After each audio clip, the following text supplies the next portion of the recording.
Welcome everyone. Box model and its use in succession planning. This is what we'll be talking in today's video. So, first and foremost, let us allow to define goal and how we will achieve the goal through the next 9 box model of succession planning, getting everything right. First and foremost thing, getting the right people for the right stuff or the right places at the right time. Isn't that a wonderful things to happen, or probably an ideal thing that we want it to happen? Everything at the right places, be it people, be it time, be it the policies, be it the places, and so on and so forth. Exactly, that is what our goal should always be. Now, we need to understand what is the right stuff. Right stuffs are nothing but right skills. Right skills in addition to right aptitude, your outlook, with the right experience to lead successfully in the future. In short, we are talking about performance and potential. If they have an optimum quality, you will always ensure success, no matter what the thing is all about here. So, right stuff is all about right skills, right aptitude, right experiences, and this will translate the organization into a never ending saga of success altogether. So, agenda for this presentation, we will like to speak about the current state of affairs, selecting the pipeline, developing leaders, additional resources thereby, and how do we proceed from there. Essentially, I'm just giving you a snapshot of the data for a first world country. In this case, it is United States of America. If we look into it till 2030, now what are we trying to figure out? We are trying to figure out somewhere the result shortage. This is the labor required, and where do we have? Probably we are in this level. Now, what are we talking about? We are talking about the gaps. See the gaps that comes around here. Such big gaps as you can see around. Now, this is what we're trying to figure out, and how do we proceed. Already, what is the labor needed and what is the labor available have been marked in this particular uh, videos for you to understand. Now, where are we looking into it? What kind of growth forces? Let's say in the past decade, what happened? If you look into it, the maximum number of people are in this age group, in the age group of 55 and 64. This is what we are looking out here now. And there is a negative growth when it comes to the age group of 35-44, when people are supposedly deemed to be most productive, as such the case might be. Now this is what is very worrying factors, and if this is going to be staging for the next 10-20 years, again the situation is going to be very grim. So please understand the rate of growth of the workforce, as the case might be. So declining number of mid-career workers, fewer younger workers actually entering the workforces, and the workforce, in other words, are quite aged or getting aging very fastly, very quickly, and that is a worrisome for advanced economy. Let us look by the HR professional service studies. If you see, approximately 55% of the work organization have succession plan. 55, moderate. If this is the respondent that we have just covered it for you to sensitize you about the 9 box model, about the succession planning model, and how do we go around it. This is one of the surveys where HR did from various kind of organization, n numbers of organization, and only found out that moderately around 57 percentages have something called succession planning, whereas approximately more than one third don't have anything. They are going with the flow. And then probably the maximum people who are going is less than 10% who has high succession planning. Things have been taken into consideration.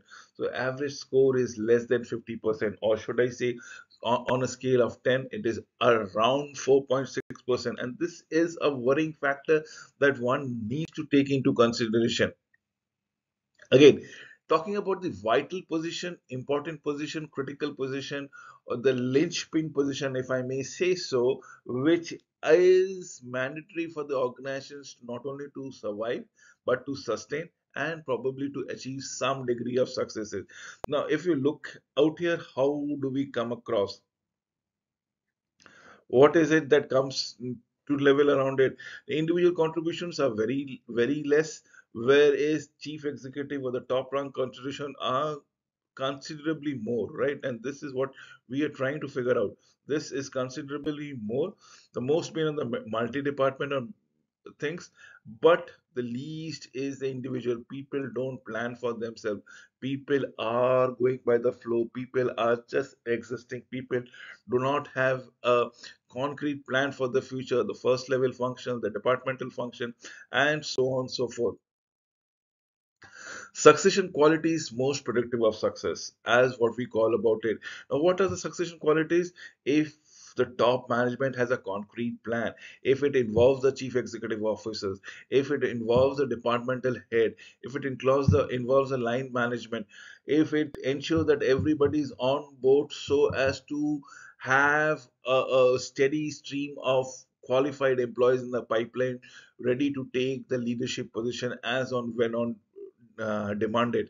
So collect those objective assessment data regarding current performances and readiness as the case might be. Relies on the computerized system to plan, to track, to evaluate. And this is nothing but 66% of the time the computers systems will tell you who is doing what and who is not doing what. But it can only identify the star performers, right? But it is up to the management, up to the people to groom those star performers into a leadership position.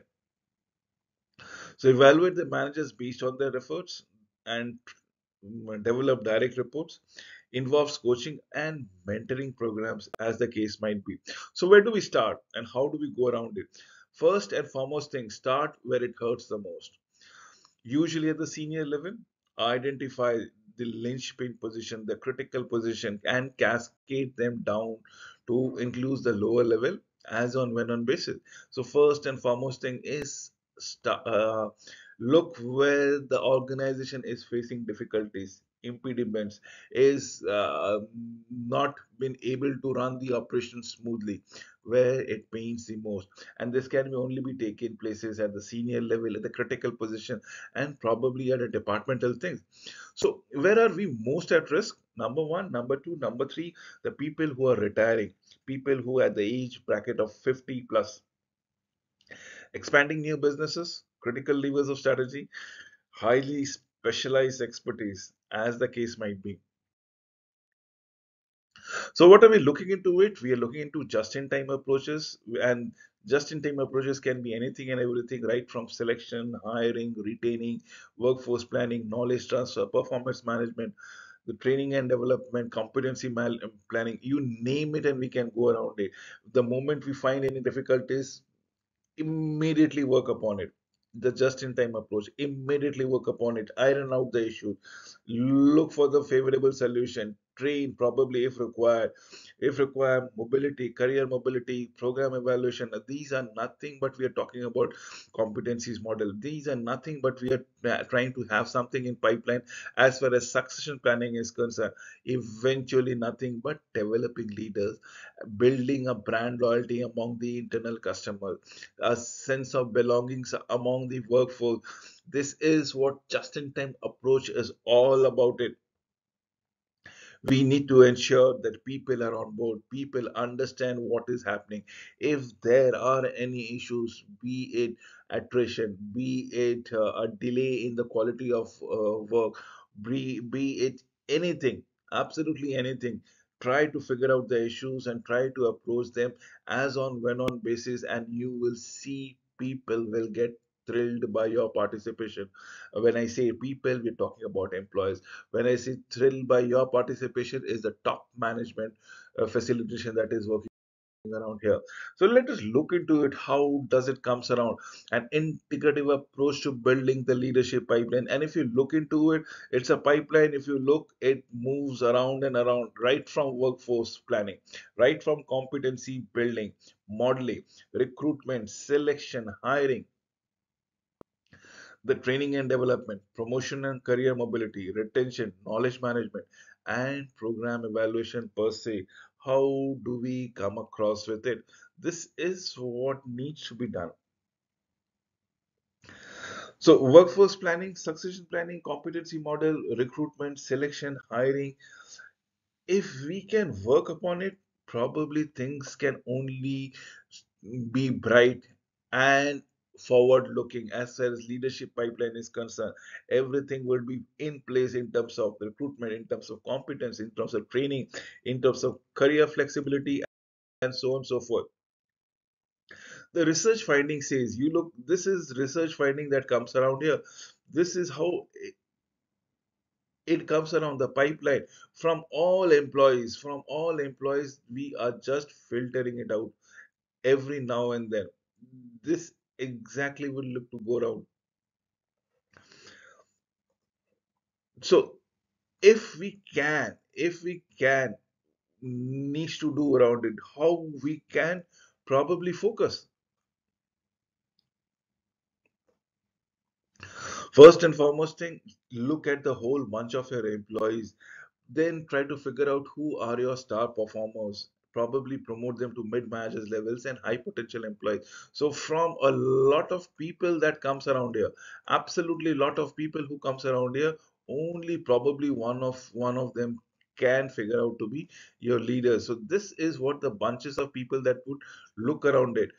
So, total assessment, yes, this is the figure that I was talking around it. First and foremost, communicate your standard competencies. Communicate with your employees what is expected out of them. Communicate with them what they can do and how they can improve with themselves. So, obtain input from multiple sources, right from their peers, right from their superiors, right from the customers, right from the assessment centers, simulation. Have a hands-on experience, observe in the first place, develop talent to meet future demand of organization, conduct regular talent reviews with the senior levels as on when on basis. Nine box matrix is one standard way to rank it out, typically based on competency based performance reviews. Now, this what we are looking is promotability of potential on our x axis and performance on a y axis. Now, why this is a one standard way of rank?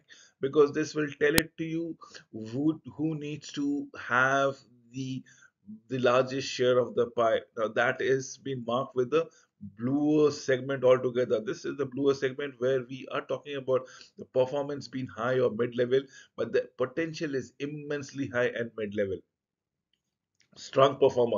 A performer who is both in terms of performance and potential being higher would be the topmost performer as the case might be. This is the fellow who might be the topmost performer.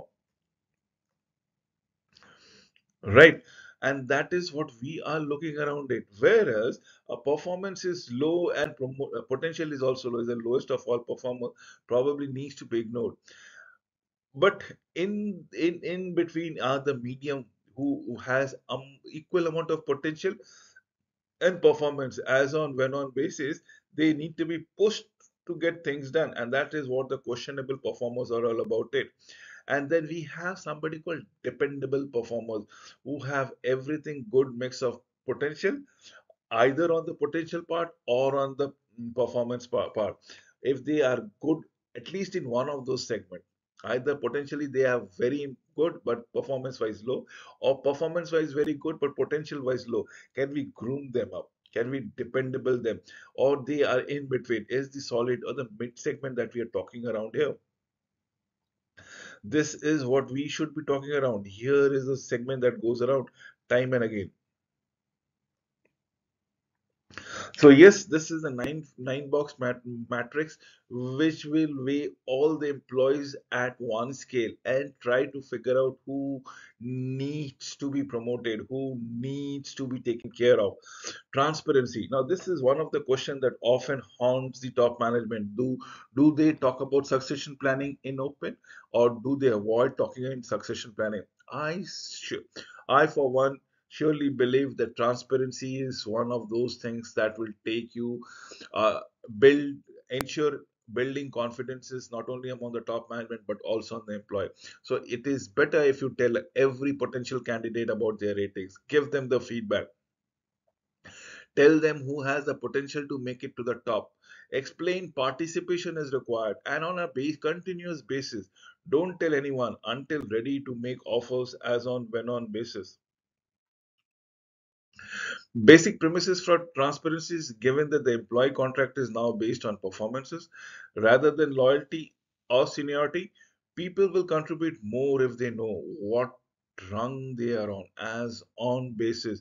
They will come to know exactly what we are looking out here and how do we proceed then and there. So give employee contract, give them, tell them based on their performances, show them the loyalty, their seniority. People will contribute more if they know what they are on. Absolutely, yes. So, developing leadership pipeline is focus on the development part. Identify the linchpin position, the critical position, the vital position, the position that cannot be ignored. Make it transparent, make it viable, let the information flow throughout the organization. Measure, track the progress, keep it flexible, and keep giving feedbacks time and again. You will understand you are only effusing confidence in your employees. You are only ensuring that things are getting clarified and the organization is future looking. Talking about future leaders, what they need to learn. First and foremost, knowledge, understanding about the working of the organization, knowledge, understanding about the departmental levels working, and probably an intricate network that needs to be worked around within the organization. The future needs to understand the nitty-gritties of the organization flow and how learning are being met. We can do it on a formal basis. We can intimate what are the process that needs to be followed around it. We can expose the future leaders into certain small projects and see how they are performing into a novel situation.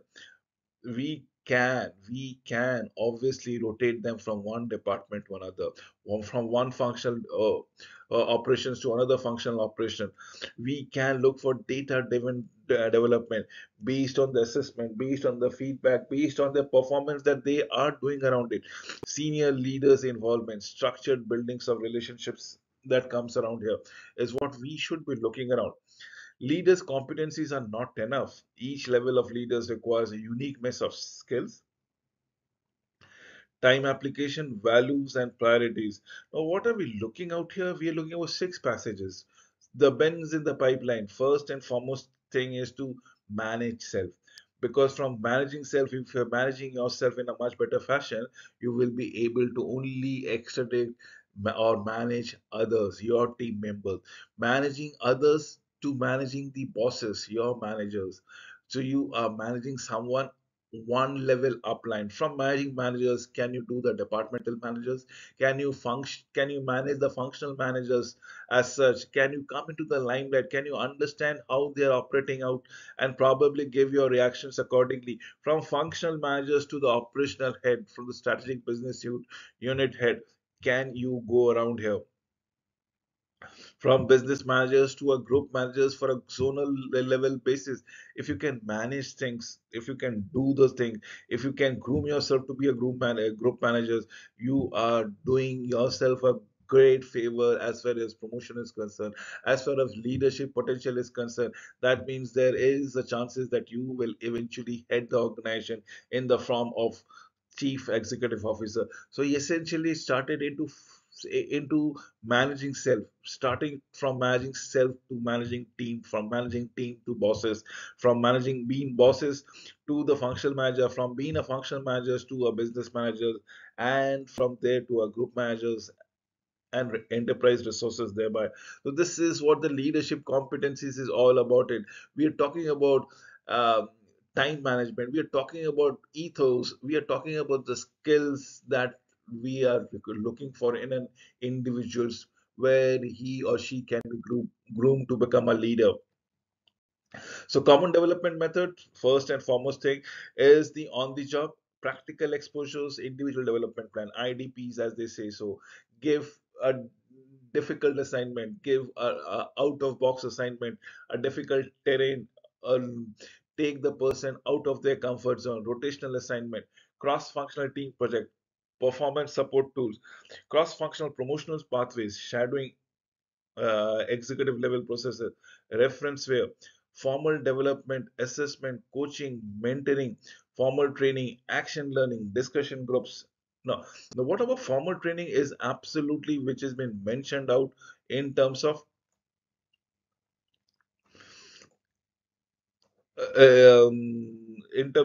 everything that comes around here, right? Now, what are we looking? We are looking nothing but probably trying to figure out what needs to be done and how it goes around it. It's in a formal process of training, it is a formal process of coaching, mentoring. We are going by the book, but on the job, you are going by and practically facing the situation, facing the music yourself, first hand basis. So, vital six practices, if I may say so, the CEOs and the senior leaders make leadership development a top priority. It is up to the top management to ascertain whether leadership development is required in the first place or not. Then comes the leadership at all level accountable for creating a climate that motivates employees to perform their best. That is one thing that comes around here. Leadership teams receive training, coaching to work together more effectively. Mid-career managers receive job shadowing, mentoring opportunities. High potential receives a 360-degree assessment and feedback on their leadership ability early on. Mid-level managers give adequate time for leadership development activities as early and as in their career wise if you are looking to go forward to it.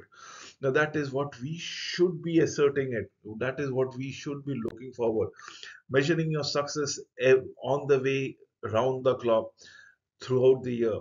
So percentage of internal placements that we are looking into it. If people can see that people have been promoted from within the ranks of the organization, people do get motivated to work for the organization. So percentage of candidate ready now to be ready very soon, to be taking a long-term position for getting them to be groomed into a leadership. Retention rates, success rates of promotion, and what are you trying to accomplish? These are the questions that needs to be asked, and probably you will be able to figure out how vibrant your succession planning process is all about it. So as a technology, how does it helps around it? We have ERP, enterprise resource planning vendors, we have performance management vendors, we have LMS, learning management system vendors. The technology can give you a right data sets, the data mining can be giving you, the indicators can be provided you at any point of time, and you have an access. Probably this access can be extended to every of the employees. So we can have so search based specific criteria, we can have the high qualities of data that comes around it. We can provide the gaps and probably come to know about their strength as on basis if we gone around. The high capital management data, the HCMs, view the talent across geographies, functions, as the case might be. Remember, high capital management data is the process of hiring the right people, managing workforces effectively, optimizing productivity. It has evolved from mostly from administrative functions to a critical enabler of business value. And this is what HCM is all about it. HCM is high capital management, human capital management, sorry, if I may say so. Absolutely, human capital management is nothing but the process of hiring right people, managing workforces effectively, optimize productivity. It has evolved mostly from administrative functions to critical indicators, enablers of business values thereby. With this, you can assure about it how technology is becoming a partner in your succession management model altogether. The leadership development program that can be coming around it. So human capital management is very required to understand the gaps, to understand the strength, to understand the weaknesses, and to probably mitigate them through talent across geographies, across functions, and ensuring that the organization is not in a dearth of any leadership vacuum. It has a good, vibrant succession planning model which is completely flourishing. With this, I come to an end of this presentation.